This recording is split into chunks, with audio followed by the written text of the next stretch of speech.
Good morning and welcome back to Planet Althistory. Today we are going to discuss what if Kazakhstan continued the legacy of the Soviet Union.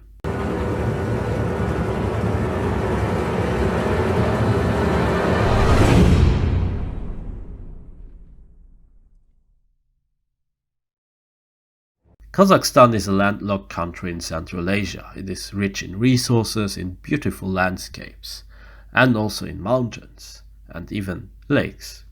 Yes, the Aral Lake is drying up, but Kazakhstan has plenty of other lakes, and it isn't just the Aral Lake or the Borat country. In fact, many people they can take offense if you're comparing Kazakhstan to what they show in Borat.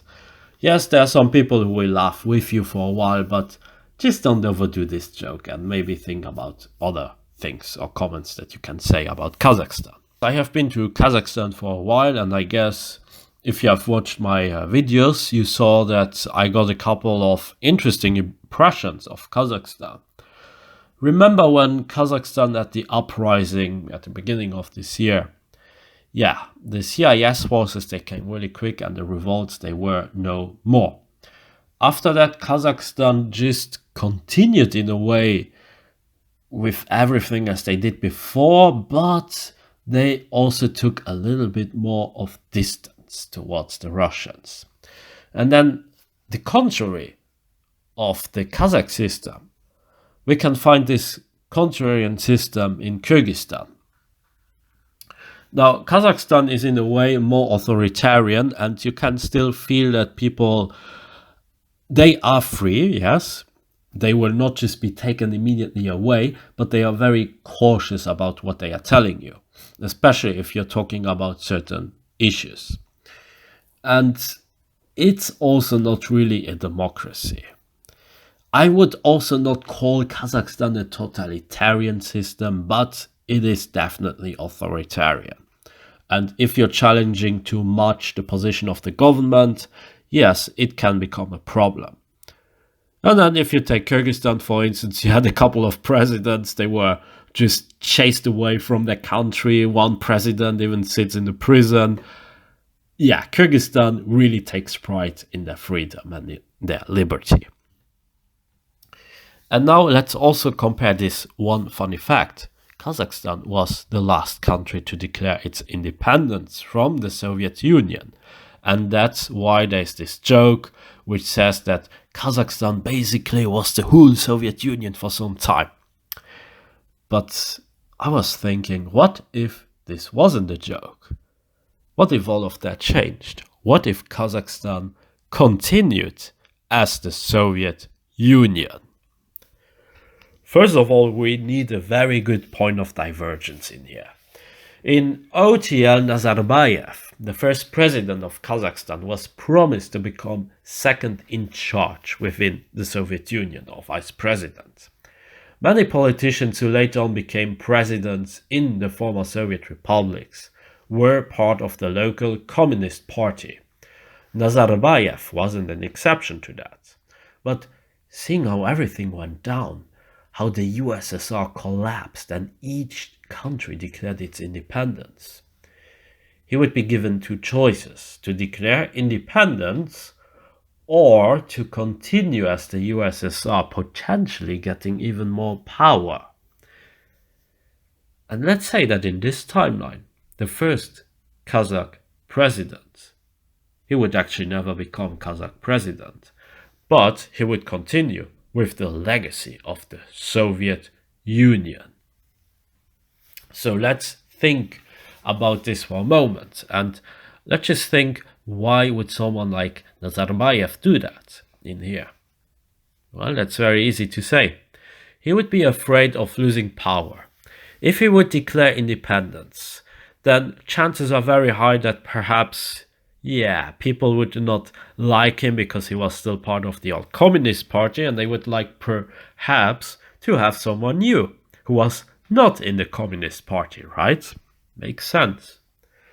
Gorbachev, he lost his power, and Yeltsin later, he became president of Russia. And because Russia became a thing once more, and because Yeltsin was not the secretary before, well, This would make Nazarbayev very nervous, and seeing how Gorbachev couldn't keep his power and how Nazarbayev was considered as candidate for vice president, according to this logic, it would also mean that Nazarbayev would technically have some power as well to say that, hey, I'm the continuation of the presidency or the time period of Gorbachev. So he could say that he would actually be the one acting president or general secretary, if you prefer that way. So let's just go with that. Everyone will now say, oh yeah, but Russia will just conquer or attack Kazakhstan, and then Nazarbayev is gone, and they will probably take like the north of Kazakhstan and then declare independence for the rest of Kazakhstan, right? No. Just think of it. Just think about it for a moment. Russia just recently had a coup. Russia had other areas within the Russian Federation that needed to be taken care of. There was Chechnya, for instance. And Kazakhstan, while sparsely populated, is a very big country. It's, I think, the 9th biggest country, if I'm not mistaken. And they still would have nuclear bombs. And you never know what could happen. Once maybe some leaders, they get desperate, or someone in the military gets desperate, it would cause a lot of issues.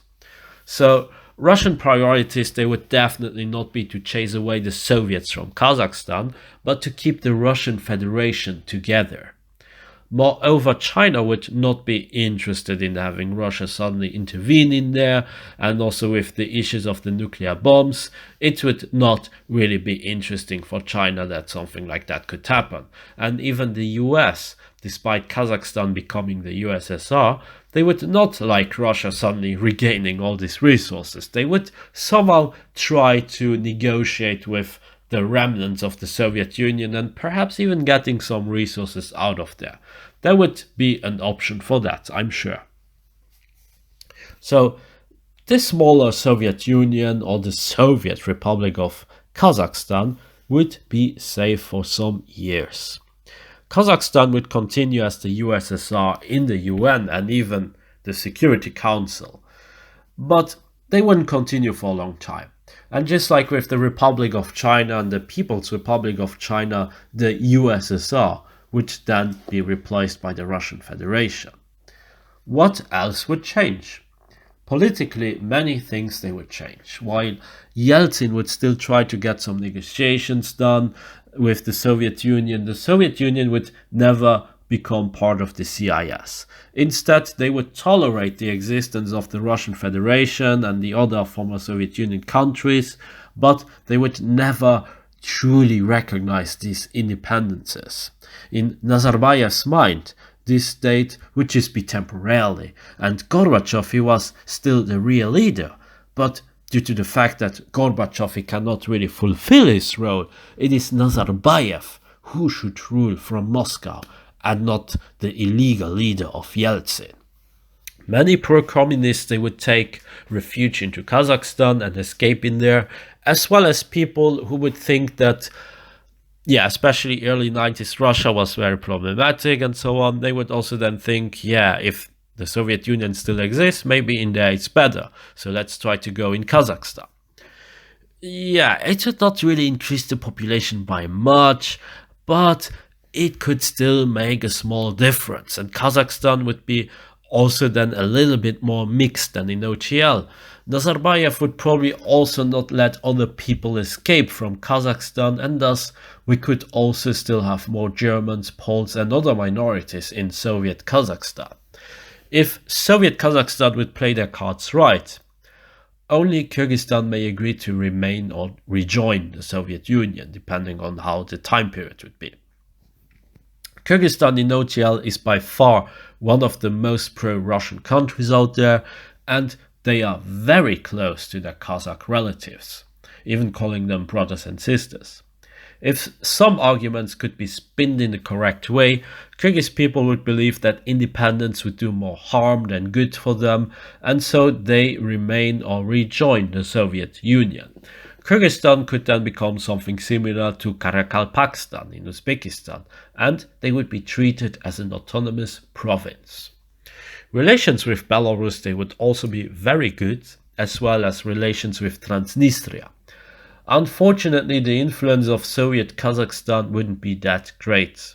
Politically, the remnants of the Soviet Union would become increasingly isolated from the rest of the world, but Kazakhstan or Soviet Kazakhstan would not turn into a pariah state. They would not become something like North Korea, because even someone like Nazarbayev would understand how to play the game in OTL, in international relations, and as such, he would try to at least have good relations with the West, China, and later on, once Putin gains power, talk to Putin more regularly. Relations would grow during the presidency of Putin, but Putin would in his first presidency still remain very cautious. However, he would be open to some type of union as shown with the Russian-Belarus Union. Let's also not forget that according to him, the collapse of the Soviet Union was a catastrophe of the century. The issue we will have is who will be in charge of this new potential union. Lukashenko still likes power very much. Putin likes power, and so does Nazarbayev. Nazarbayev, he was president in OTL up until I think 2020. The Soviet Union would never reinclude Russia again and just remain as Soviet Republic of Kazakhstan with Kyrgyzstan as autonomous province. The development may be a little bit better and some people would have better lives compared to the OTL, but this rest of the Soviet Union would just be too weak to reintegrate the rest of the former Soviet Union. There would be more issues going on between Russia and the Soviet Union. Central Asia would become more of a geopolitical wild card due to the fact that Nazarbayev would, as new Soviet leader, never give away the nuclear bombs. And China too may have more influence than it already does in OTL, or at least have not a monetary influence but more a political influence in there. Let's also not forget that Kazakhstan nowadays has less than 20 million inhabitants, perhaps like 50 million. Kyrgyzstan is close to 6 million. And in the best case scenario of this alternate Soviet Union, we could see perhaps 30 million inhabitants. Still less than Poland, and spread over an area that is bigger than most European countries combined. No matter how we turn it, twist it, spin it, the Soviet Union will never ever become a great power again. But it will never become something like North Korea or Taiwan. The geopolitical position is too important, the natural resources they are interesting to Russia, Europe, the US, India, China, and even despite all the changes we have made, China would still want to construct the new Silk Road, and perhaps they could even be more motivated to do so by having the remnants of the Soviet Union isolated without a military alliance to protect them. There could be occasional revolts, especially in Kyrgyzstan, and over the time the priorities of the Soviet Republic of Kazakhstan they would change. Perhaps in a far alternate future the Soviet Union would then just be renamed into Kazakhstan. And that's where we leave it for now. That's it for today. I hope you enjoyed my video. Be sure to like and subscribe, leave a comment, support me also on Patreon, and join my forum, forum.planetalthistory.ga. Until next time on Planet Alt History.